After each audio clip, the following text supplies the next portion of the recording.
Welcome back to Outrage Science Bites.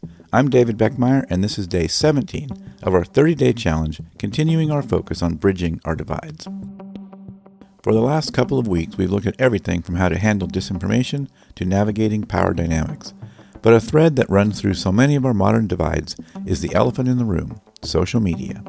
The algorithms reward drama, negativity, and discord, the exact opposite of what we're trying to build with the bridging movement.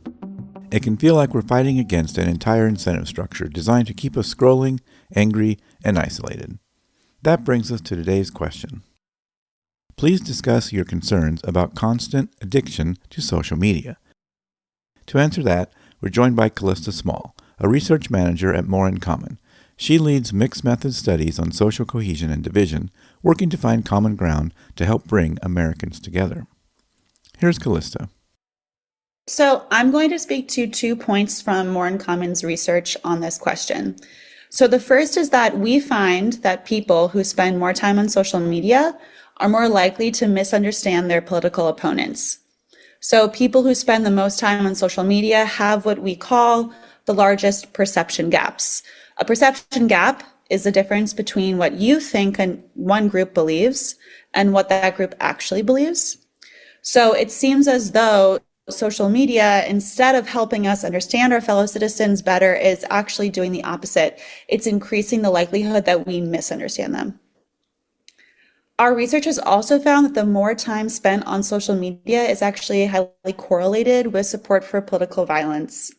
So a survey we conducted in 2024 found that 14% of US adults agreed with the statement, "I feel that violence is sometimes needed to advance political causes in the US today." However, that number jumps to 22% among those who spend 5 or more hours on social media daily, and it drops to 6% among those who spend just a half an hour or less on social media daily. So in other words, heavy social media users are nearly 4 times more likely than light users to justify political violence. And finally, I want to speak to some research that we've done on parents in the United States. So what we found is that parents are really concerned about social media use, and that concern cuts across all major demographic groups, including political party affiliation. So we just released a study this last month in October that found that parents' concern about kids' online safety has become the number one concern for American parents, surpassing all other issues related to child safety that we tested. So parents are more concerned about their kids online than they are about gun violence prevention, child poverty, or climate change impacts, for example. So 93% of parents worry about their kids' digital well-being. And again, this concern cuts across all major demographic groups, including political party. However, it's not just concern that we studied. We'd also looked at support for solutions. So we find that parents not only share concern, they also agree about the scale of the challenge, and they agree on the need for action and the solution. So it actually presents a key point of consensus in our time of profound political division.